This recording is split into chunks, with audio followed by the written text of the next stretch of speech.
Hi, everybody. Welcome to this week's Megaport Tech Drop-In. I'm Brian Bauman, a solutions architect with Megaport.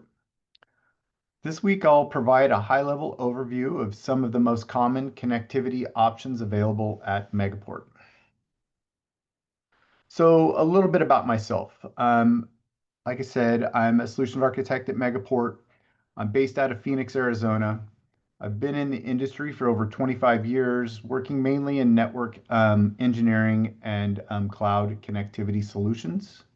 Below, you can find my contact information. So if you'd like to reach out, feel free and we can hop on a call and go over any network solutions that you're trying to uncover and figure out how to, figure out for your business. But feel free to reach out to me on email or my LinkedIn URL.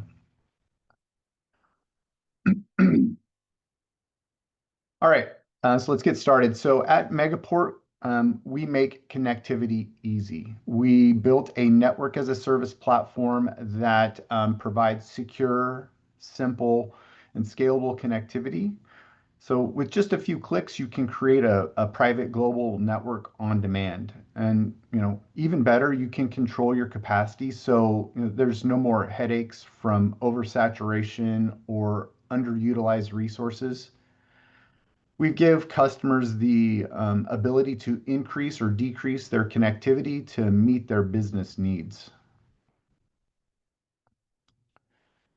So for customers that are leveraging Megaport, customers have the ability to deploy scalable capacity to the top service providers across the globe on demand. Customers can physically connect to Megaport at one of our 1,000+ data centers, or they can deploy virtual resources in regions, maybe in a region where they're not located, but on Megaport infrastructure. So you can create a virtual point of presence using Megaport's virtual resources. So you can spin up a firewall, a router, SD-WAN device in a region where maybe you're not located. And you can just, instead of taking down space and power, you can deploy those resources on Megaport infrastructure. So Megaport is one of the most connected networks to cloud service providers with over 300 cloud on-ramps globally. And we offer this, connectivity in a cost-effective manner with flexible, scalable connectivity. So we give you the ability to modify that connectivity as needed. And then on-demand capacity across the global network. So we've spent like more than a decade building a truly massive global network with, over 1,000 data centers on net, over 400 service providers connected in 26 different countries. So we've deployed this equipment in sites around the globe and physically interconnected those sites, then established NNIs with hundreds of service providers, including the major hyperscalers like AWS, Azure, Oracle, Google, and IBM. And then over the top of that network, we've deployed a software layer that gives our customers complete control of the network using either our web portal or they can do it via code using Terraform or API. So this map is a high-level representation of the Megaport network, with a large concentration in North America and EMEA. And we do have a lot of sites in APAC as well. You can see we were originally founded out of Brisbane, Australia. And then from there, we've built out our network between locations. We've also started building out in South America. I think that was last year. We started adding sites in Sao Paulo, Brazil. And I think we're at around 10 data centers there today. So at Megaport, I kind of like to refer to all of our products and services as kind of like building blocks that customers can use to customize their network connectivity needs. So on the left, we've got access products, and in the middle, or on the right, connectivity services. So access products include ports. So those are the physical high-speed Ethernet interfaces that come in 1, 10, and 100 gig sizes. We've recently started deploying 400 gig ports at some of the major locations around the globe. And so you cross connect your equipment to our port to get physically connected to Megaport. You can also deploy a Megaport Cloud Router. That's an MCR. So those MCRs are layer 3 BGP speaking, um, web-based GUI firewalls or routers that have a lot of features and functionality built into them. So you can, use it for just spinning up connections to a cloud service provider. You can set up prepending and med values and set up static routing, IPsec tunnels, NAT services. So there's a lot of features and functionality built into the MCR. And then Megaport Virtual Edge. Megaport Virtual Edge is our compute that sits at the edge of our software-defined global network that supports network function virtualization platforms like Cisco um, firewalls, Cisco routers, Meraki, Palo Alto firewalls, Aruba SD-WAN, Fortinet firewalls. I mean, there's a large number of vendors that we do support on that, but you bring your own license. We manage the infrastructure. You put your license on there and manage that through an out-of-band internet circuit that's provided by Megaport as well.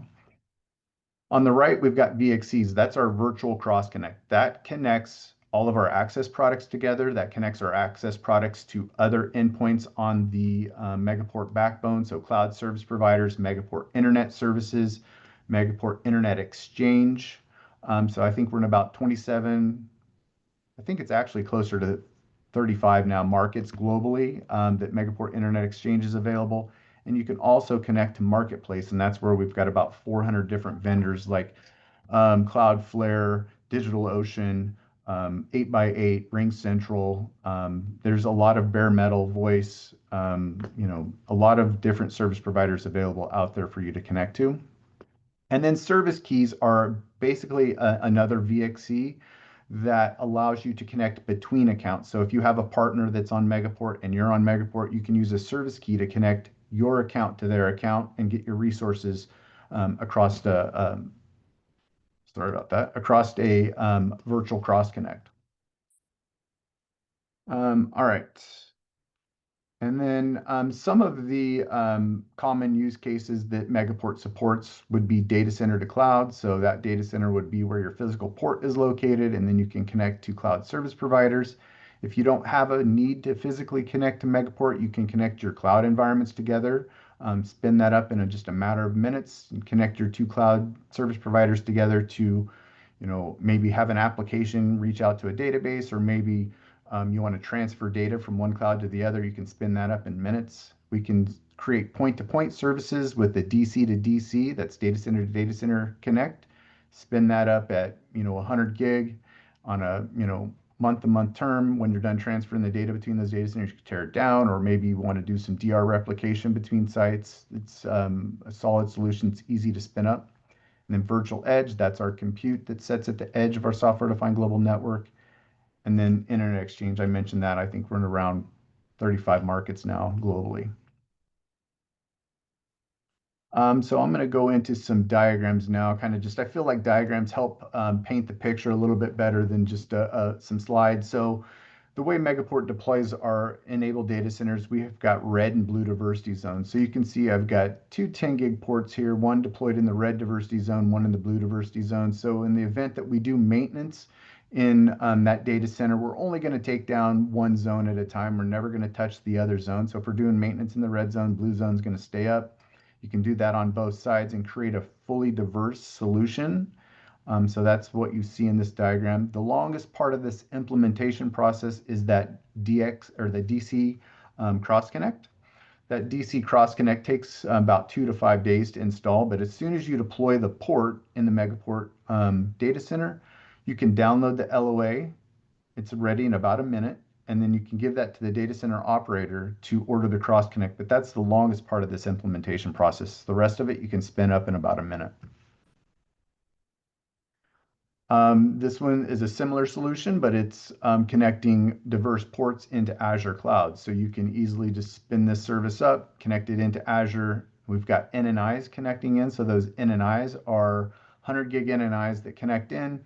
So that's what enables you to easily spin up services into the Azure cloud. And all of the other cloud service providers are like that as well. We've got in and eyes into them.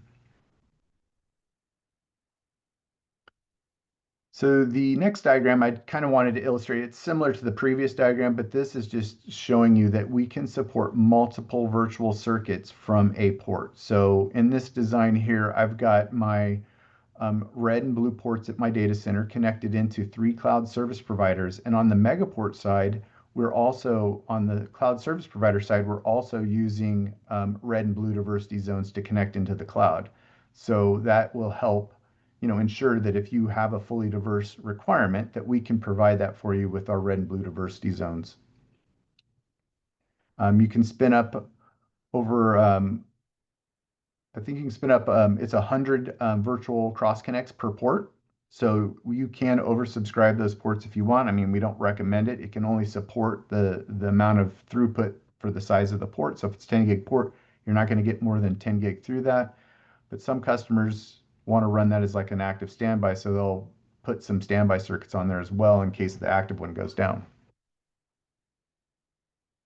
The next solution is Megaport Cloud Router. So Megaport Cloud Router is one of those virtual appliances that you can spin up in a data center. And you can see in my diagram that I've got a red and blue cloud router, one in DRT Phoenix and the other one in Phoenix NAP.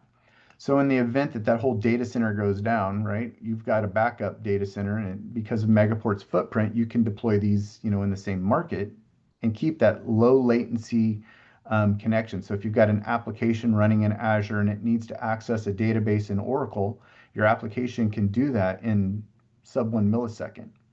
And then, with the diversity on the cloud router, if, we lose one data center, you're still up on the other data center. If you want to connect your on-prem site into the cloud router, you can. So in this design, I've got a Edge Connect San Diego location with 2 10 gig ports connecting into my diverse MCRs. So that allows you to access both your cloud environments from the San Diego data center, and this could be anywhere in the globe. And this benefit to that is, so your Azure resources, if they need to access, if you didn't have the MCR in there and you had all that resource going back to San Diego, it would have an increased latency from Azure to San Diego, then San Diego to Oracle. So this MCR just helps reduce the latency. And then this is just one common use case of the MCR. There's a lot of other use cases. Like I said, it supports IPsec tunnels. You can set it up for NAT. So if you had applications in the cloud that need to get out through a NAT gateway, you can use the Megaport Cloud Router to egress there and reduce your egress data transfer out of the cloud service provider. They usually charge around 9 cents per gigabyte for egress out of the cloud, but using this solution, it's reduced to 2 cents per gigabyte. So you get about 60% cost savings around there just by utilizing the solution. So if you have a lot of egress data transfer, it's a good idea to use private network connectivity and use our NAT service to egress out to the internet. This next design is the Megaport Virtual Edge. And I didn't put it in HA, but you could put a red and blue diversity zone in both. I've got a Palo Alto in Chicago and a Palo Alto in Ashburn. But you could put that in an HA pair if you wanted to, and split those cloud service providers between the HA pairs. But what it does, it enables you to spin up that Palo Alto firewall in a matter of minutes, allow your remote users to come in over Megaport Internet locally to the Chicago region or locally to the Ashburn region, and connect into the cloud service providers with private network connectivity. And like I said, that Megaport Virtual Edge supports many vendors, so Palo Alto, Fortinet, Cisco, Aruba, Velo, and the list goes on. But you bring in your license and deploy it on our infrastructure. All right, so let's go into a demo. But before I do, I'd like to check and see if there are any questions out there. No questions. Okay. All right, so let's go into the demo. Today I'm going to spin up a connection or from diverse ports in the Chicago ORD 10 data center, and I'm going to connect it into Azure Chicago. So let's get started. So this is the Megaport dashboard for our portal.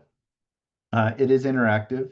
You can manage your services straight from the dashboard, or you can go into the services menu here to manage your services. This is a demo account. There's a lot of other services built in here, but it is connected to to Megaport's live backbone.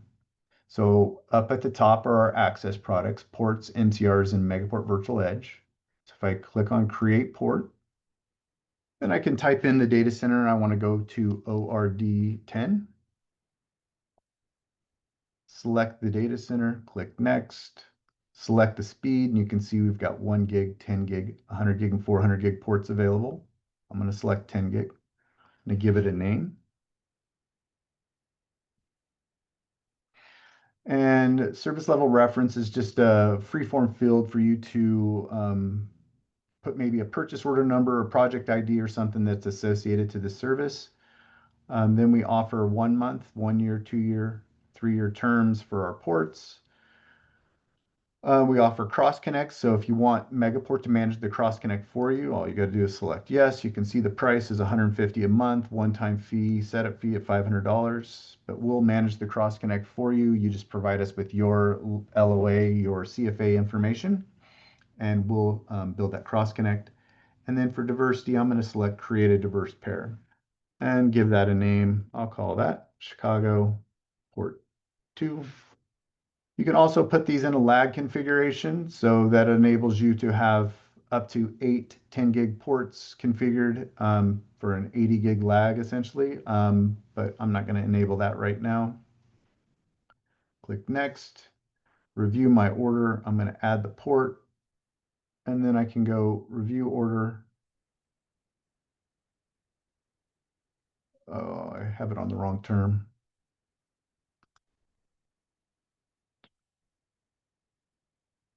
There we go. Next, update port. They don't want me ordering cross connects on a demo.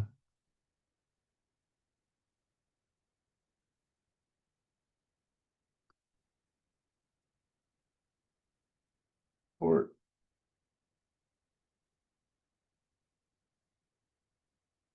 Order now. All right, so now I'm ordering the port or the diverse ports. And now they're ready to go. So I can go ahead and start building services. I'm going to build to Azure. I know I'm going to need my express route service key. So let me go ahead and grab the service key out of my Azure portal, come back in, and I'm going to go from the red port first. This is port 1. I'm going to select, you can select down here, or you can come into plus connection and get a lot more options, but we've put the most common ones right here.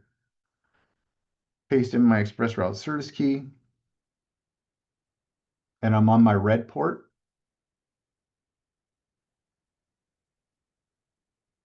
It's validating the key. I'm going to go to my primary express route circuit on my red port there. Click next. Give it a name. It sees that when I created that express route service key, they can our APIs reach out and pulls the information back, and it can see that it's a 50 meg service key. Select my term. Again, we offer no minimum term on the VXCs, 1 year, 2 year, 3 year terms.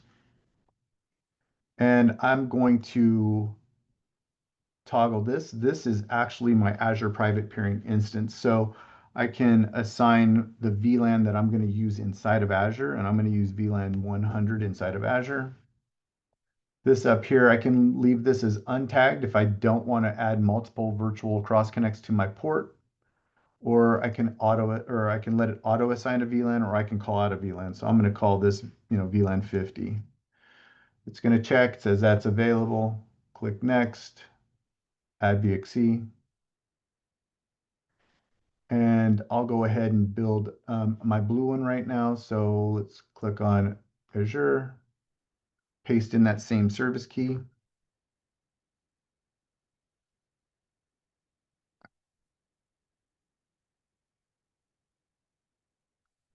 I'm going to select the secondary port, click next, give that a name. Speed, VLAN, I can make it the same VLAN because it's a different port. Kind of up to you what VLANs you choose. You can choose any VLAN you want. Select my term.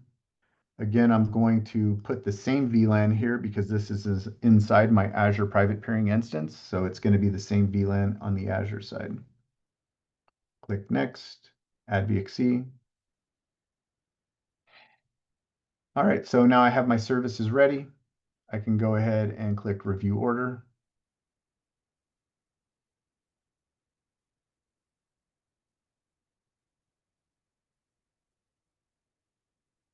And order now.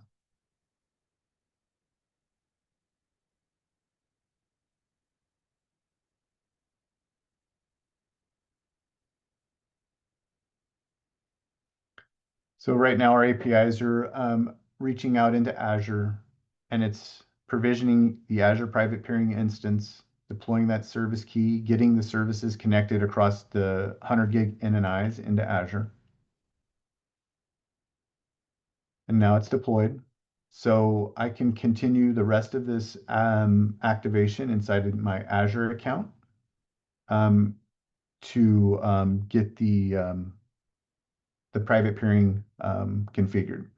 Want to show you that you can download the LOA. So these are the two ports that I spun up. I can click on this. The LOA pops up. I can give that to the data center operator.